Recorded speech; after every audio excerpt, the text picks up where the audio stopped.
here with Priya Rathnam, Director of the Shrewsbury Public Library. Nice to sort of meet you. Very nice to meet you, Matt. Thank you for having me. You've been the director there for about how long now? I started as director end of last March of 2020, just when the pandemic began. Lucky you. It's a great library. I've been a constant user over the years, and miss, as we were talking before we went on air, miss very much going to the libraries. And this obviously has affected libraries very significantly. What's available now, and how do people access what is available now? Let's start with that. Sure. So you can access remote services, digital resources, and we offer a number of virtual programs. The public can call the librarians at any time. The number is 508-841-8609. Or you can send us an email.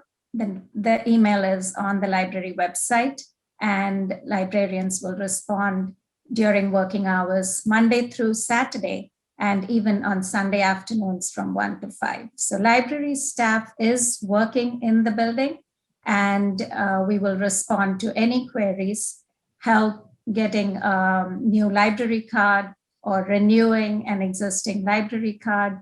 We are happy to help people, walk people through the process of downloading ebooks, accessing e-resources. We have a number of databases that people can access 24/7 from the comfort of their home with a library card. And if you need any help with any of that, we're happy to help you. We do have a section of the building that is accessible to the public. The western entrance that's across from the fire station and the Shrewsbury Common, that part of the building, that entrance, is accessible. People can come in from there, and the hallway that is outside the meeting rooms, if you remember, Sure. the community common, that section is open and accessible. So you can request materials, place books, DVDs, video games, etc. on hold, and come to the library and pick them up. And we have self-checkout stations where you can check out the materials and leave through the other south-facing entrance to the library. Okay.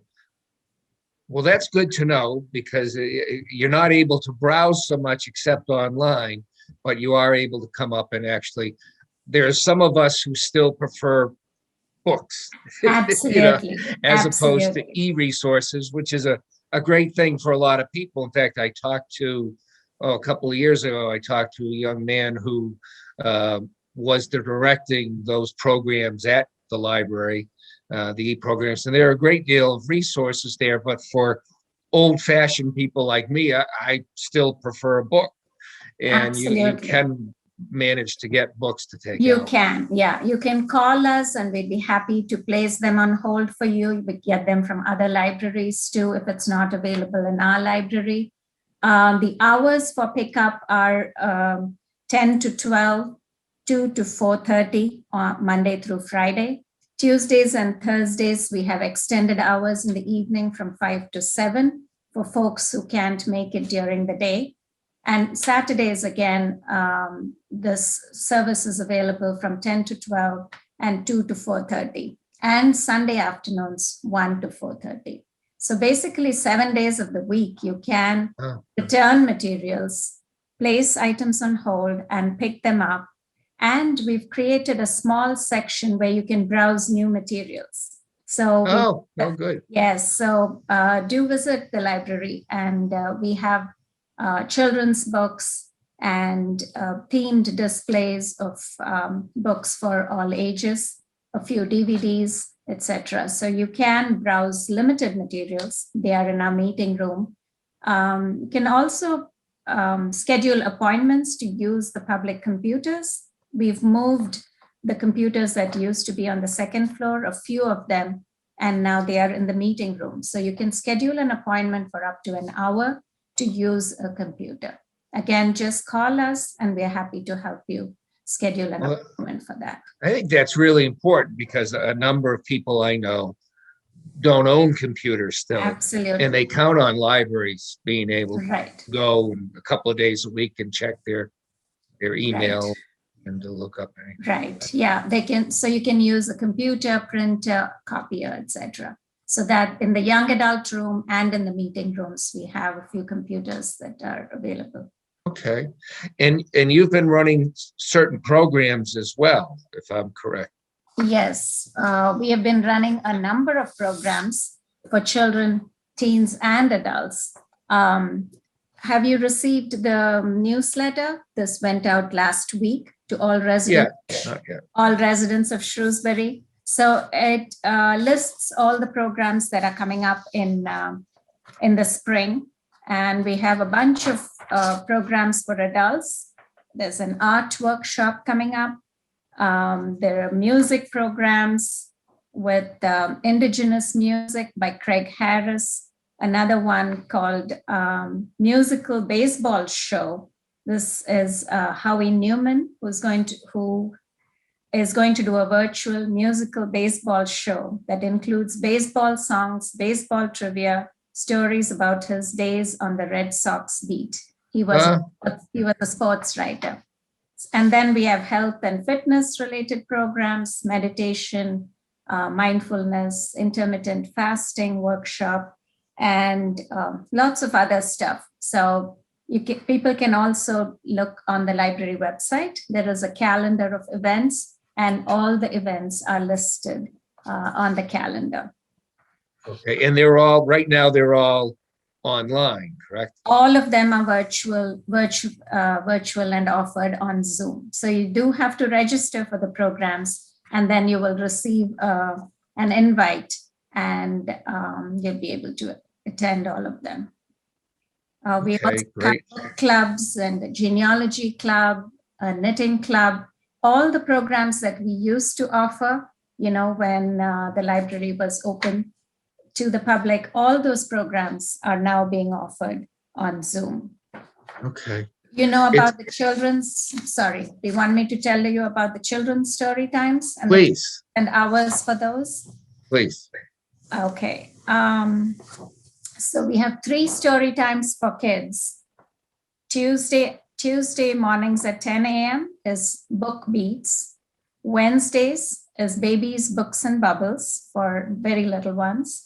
And Thursdays is Wiggle Words at 10 a.m. So all these story times are at 10 a.m. for different ages from birth through preschool. And I'm not sure if you've seen any of these story times. I think you said you used to bring your grandniece to the library, right? Yes, and I miss doing that very much. At least three of the library systems in this area, depending on what day Anna Lee was with us, I would take her and to the children's rooms and to children's programs, and she's now 3, and we really missed that. You really missed that. I think this whole thing has contributed to people being reminded how important a resource libraries are and schools. Sure, absolutely. Things that we always took for granted, and that it's a big gap for young people, and not being able to, they all have energy too. So not being able to take them to a children's room and just let them run around and in the outside area at your library, that's it's a big loss for. I do understand that. But we do offer these story times on Facebook Live. So you can watch our children's librarians on Facebook at 10 a.m. on Tuesdays, Wednesdays, Thursdays. And they are also recorded and archived on our YouTube channel. So the library has its own YouTube channel. And so do take a look at that.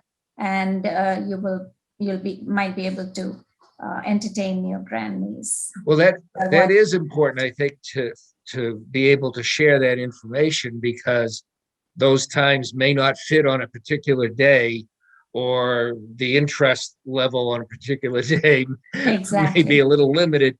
But YouTube, I didn't go on YouTube very much until the last 3 years. And now I'm on YouTube more than I ever dreamed I would be on YouTube. And finding resources like that on YouTube would be great. So that's terrific. So we record the story times, and we also have small tutorial kind of videos on how to pick up your holds, how to return your items, how to search for something on the library catalog and place a request, and how new books are processed, all kinds of fun little videos that would be useful for people of all ages. Oh, that's great. And it's probably a hard question given everything that's going on, but as a new director coming in, what were your goals? When this is sort of evened out a little, because I don't think we'll ever go back to what was exactly, but what were your goals as director of a terrific library? My main goal was to welcome people to the library. I've been with this library for 15 years. I was the children's librarian, and then a reference librarian and assistant director. So I know how vital and vibrant our library is. And it breaks my heart that I can't welcome people into the library. But the second best thing is to provide a welcoming online presence. And that's what we have been doing. And, following all the health protocol from the Board of Health and guidelines from our town management, we are trying to, provide as much service as we can. We are very fortunate that we've been able to reconfigure the space in our facility. Not too many libraries would have this flexibility, but we were able to, convert this one area of the library, and we have self-checkout machines, the automated handling system, etc. That's really helped us. And the fact that we have a big spacious building has helped staff work there in a safe manner. So that's my aim and goal, of course, to make people feel welcome, to offer access to resources. And we have been collaborating with other town departments, even during the pandemic.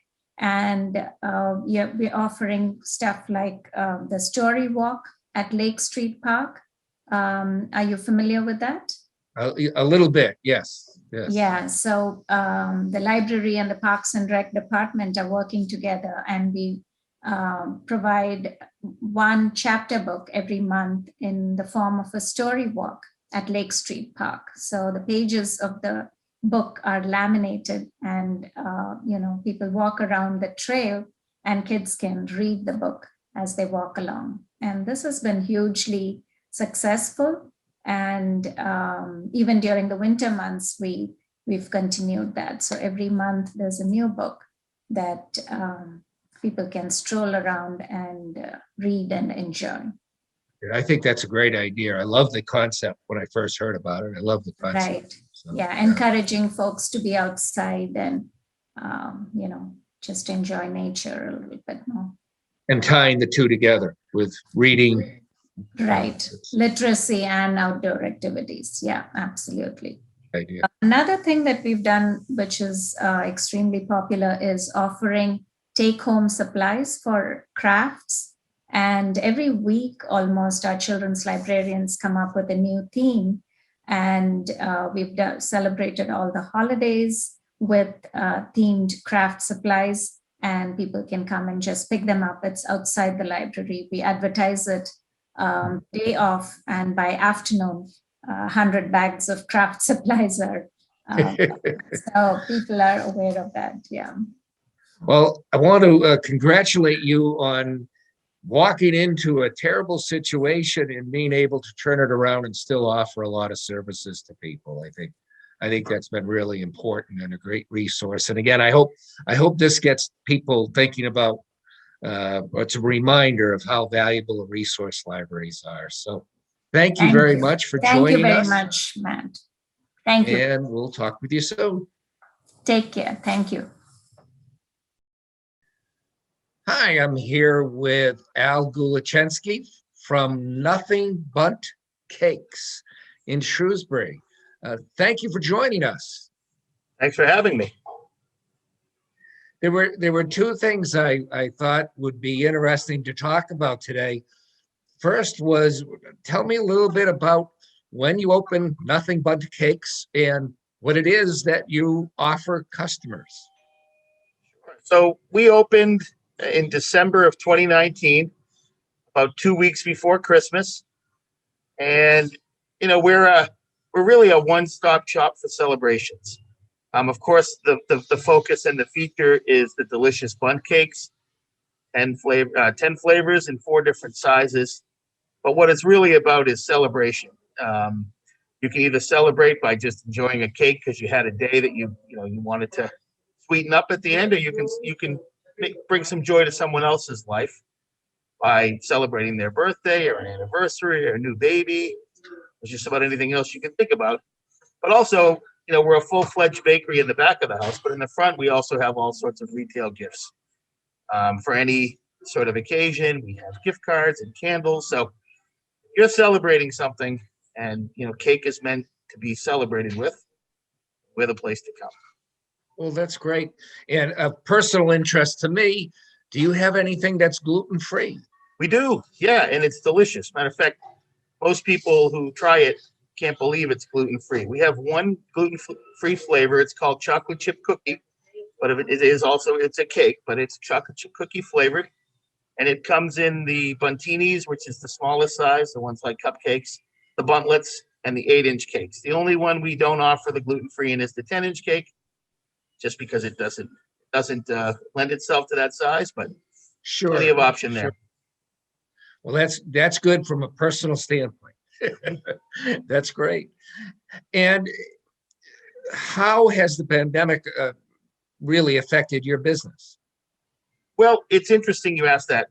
Obviously, we didn't see it coming. If we did, who knows what it would have happened. But, the brand and the product itself and sort of the whole principle of the concept of this bakery is to bring joy to people's life. And, when it first happened, of course, like everybody else, we were concerned and panicked and, worried about safety and everything else that I think everybody dealt with. But what it really turned out to be is it really allowed this product, this brand to shine because, what better time can you think of where you needed to spread some joy to people, whether it be, family to family because you can't get together, spending a holiday in different houses, or, we know our cakes have participated in Zoom weddings and Zoom baby showers, and people have figured out ways to continue to spread joy, and this brand and this product is designed for that. So in some respects, it couldn't have been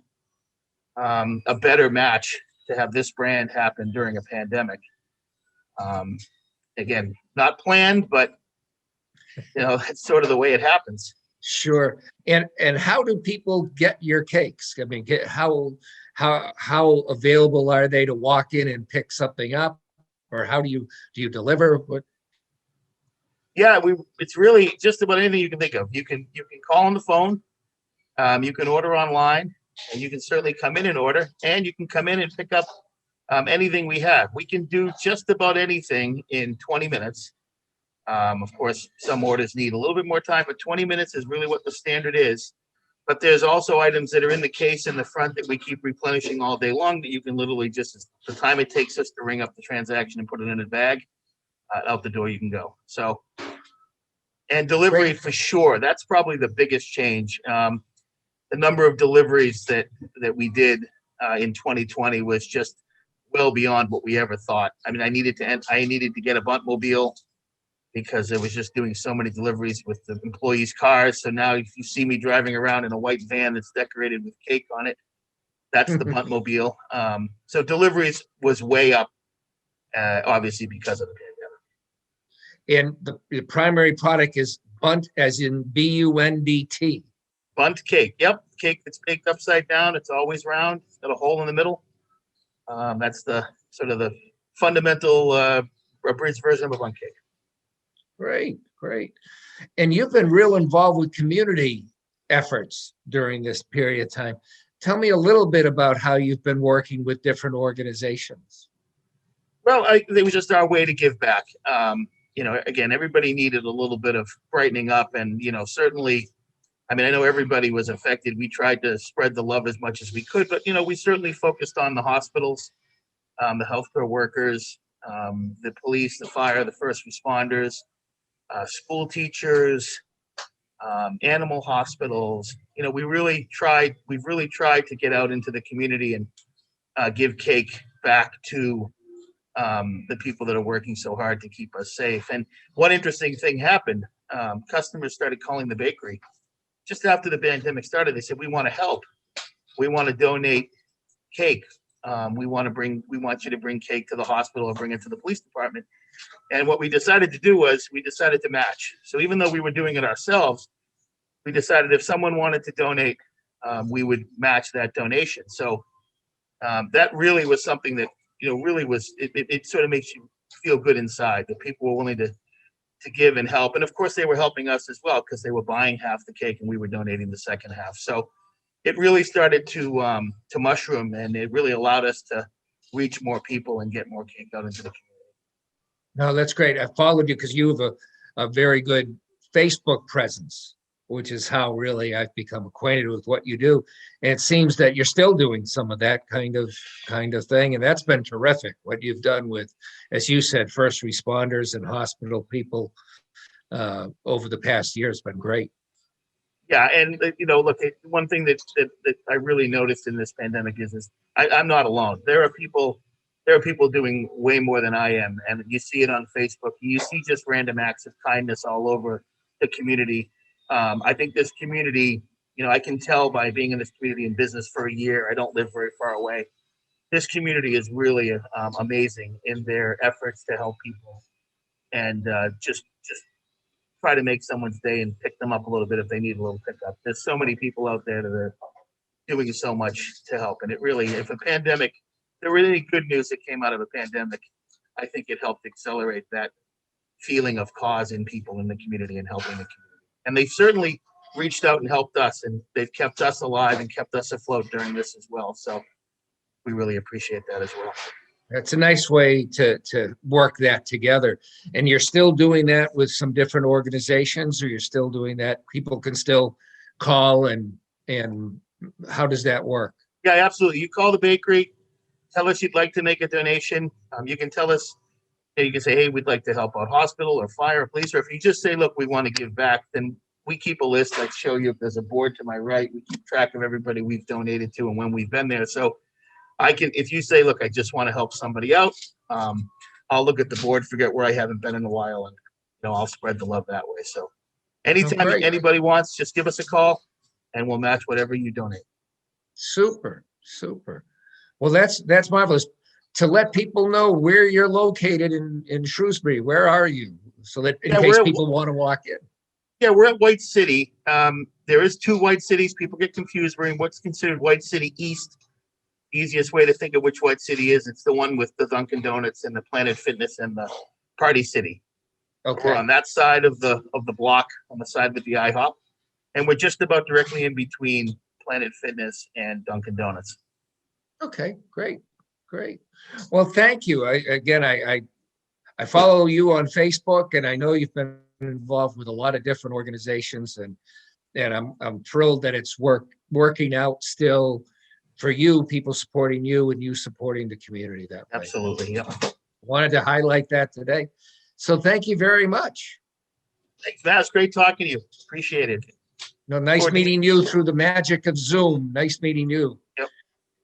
All right. Thank you very much.